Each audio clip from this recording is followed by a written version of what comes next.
जो शख्स one second sir, जो शख्स कह रहा है कि मैं तो हिंदुस्तान का रहने वाला हूं, आप उसको कहना चाहते हो नहीं नहीं तुम हिंदुस्तान के रहने वाले नहीं हो, तुम कहो तो तुम तो बांग्लादेश से आए थे और क्यों परसिक्यूट हो रहे थे, इसलिए हम आपको सिटीजनशिप देंगे। ये किस किस्म का कानून है? आप क्या कर रहे हो संविधान के साथ? आप धज्जियां उड़ा रहे हो संविधान से।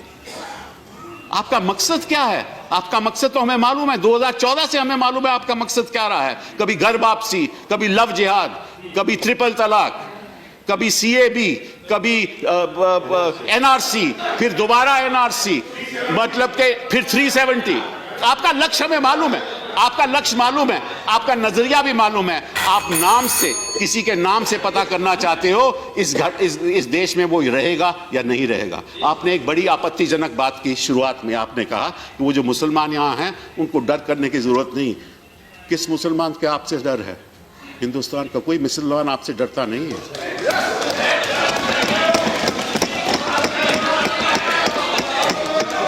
ना मैं डरता हूं, ना मैं डरता हूं, जहां इस देश के नागरिक डरते हैं, ना कोई मुसलमान डरता है। डरते हैं तो हम संविधान से डरते हैं, जिसकी आप धज्जियां उड़ा रहे हैं। ये कह रहे थे कपिल सिब्बल साहब कि आपसे कोई नहीं डरता मुसलमान। मैं तो नहीं चाहता डरे, आपके ही लोग कहते हैं डर है डर है डर है। मैं कभी नहीं कहता कि डरो, डरना भी नहीं चाहिए। इस देश के गृह मंत्री पर सबका भरोसा न होना चाहिए, और मैं कहता हूं माइनॉरिटी को जरा भी चिंता मत करो। और इस बिल के लिए भी मान्यवर, इस बिल के लिए भी कहता हूं कि ये बिल भारत में रहने वाले किसी भी माइनॉरिटी को और विशेषकर मुस्लिम भाइयों बहनों को जरा भी नुकसान करने वाला नहीं, क्योंकि ये बिल सिर्फ उनको नागरिकता देता है, किसी की नहीं छीनता है। किसी की नागरिकता छीनने का सवाल ही नहीं है इस बिल से। इसके कोई प्रोविजन में से निकालकर मुझे बता दे जरा। किसी की नागरिकता नहीं छीनने जा रहे हम जो वहां से बेचारे वो शरणार्थी आए हैं उनको दे रहे हैं। इसमें भला भारत के मुसलमानों को क्या आपत्ति होगी? क्यों भेद खड़ा कर रहे हो? भारत के मुसलमानों को भारत ने सम्मान दिया है। बाद में मैं आता हूं नरेंद्र मोदी सरकार ने भी क्या किया है, मगर हमने सम्मान दिया, उनको डरने की कोई जरूरत नहीं है। मान्यवर, इनके नागरिकता को कोई असर होने वाला नहीं है। ये तो वहां से जो प्रताड़ित लोग आए हैं, हिंदू है, सिख है, बौद्ध है, जैन है, क्रिश्चियन है, पारसी है, उनको नागरिकता देने का सवाल है, किसी को हटाने का नहीं। इसलिए मेहरबानी कर पॉलिटिक्स करिए, परंतु पॉलिटिक्स कर देश में भेद खड़ा नहीं करना चाहिए। मैं आज मन से आपको अपील करना चाहता हूं, ये बड़े संवेदनशील मामले होते हैं और ये जो आग लगती है वो अपने ही घर को जलाती है, इसलिए इस आग से किसी ने खेलना नहीं चाहिए। मान्यवर, 25 नवंबर 1947 कांग्रेस पार्टी के एक संकल्प को मैं पढ़ना चाहता हूं, जो कांग्रेस पार्टी ने अपनी कार्यकारिणी में स्वीकार किया। कांग्रेस पार्टी पाकिस्तान के उन सभी, अब शब्द प्रयोग सुनिएगा मेरा, गैर मुस्लिमों को, मैं तो गैर मुस्लिम भी नहीं कहा, ऐसा कहा कि हिंदू, सिख, कांग्रेस पार्टी पाकिस्तान के उन सभी गैर मुस्लिमों को पूर्ण सुरक्षा देने के लिए बाध्य है जो उनके जीवन और सम्मान की रक्षा करने के लिए सीमा के उस पार से भारत में आए हैं या आने वाले हैं।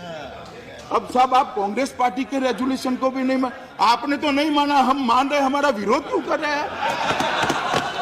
मैं सोर्स कहता हूं, भारत का स्वतंत्रता संघर्ष, selected document and sources by Jagdish Sharan Sharma, volume 3, पृष्ठ नंबर 835, पार्लियामेंट की लाइब्रेरी में है, निकाल कर जरा कर लेना। दूसरा, बैठिए जरा। दूसरा, महात्मा गांधी जी, जिसको इस देश का हर नागरिक मानता है, हर नागरिक मानना भी चाहिए, हम भी मानते हैं, हम भी मानते हैं। उन्होंने कहा था 26 सितंबर 1947 में एक प्रार्थना सभा में माइक में खुलेआम यह घोषणा की, पाकिस्तान में रह रहे हिंदू और सिख, सिर्फ हिंदू और सिख, दिग्विजय सिंह जी, सिर्फ हिंदू और सिख, यदि वे वहां नहीं रहना चाहते वो निसंदेह भारत आए, भारत सरकार का दायित्व है उनको स्वीकार करना।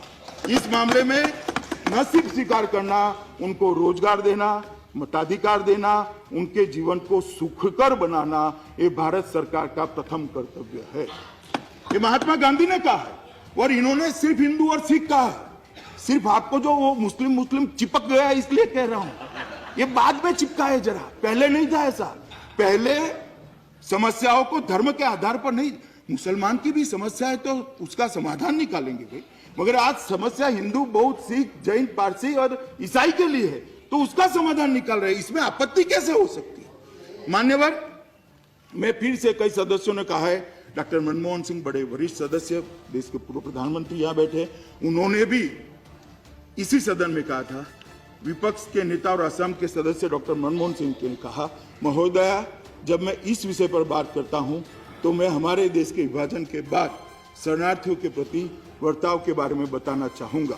अल्पसंख्यक मतलब वहां के जिसमें मुसलमान नहीं आता है, अल्पसंख्यकों को बांग्लादेश जैसे देशों में उत्पीड़न का सामना करना पड़ रहा है और अगर हालात इन लोगों को मजबूर करती है तो हमारा नैतिक दायित्व इन अभागे लोगों को नागरिकता प्रदान करना है।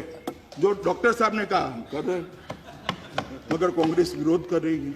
मान्यवर, ये जो बेंचेस चेंज होती है और अप्रोच बदलता है, मैं नहीं मानता। अभी बड़े बड़े आवाज से हमारे सम्मानीय सदस्य डेरेक ओब्रायन जी कहते थे, ममता बनर्जी ने लोकसभा में 4/8/2005 को कहा, बंगाल में घुसपैठ अब आपदा बन गई है, आप मतदाता सूची में बांग्लादेशियों के साथ साथ भारतीय नाम देख सकते हैं। मेरे पास Sir, this is misleading the house.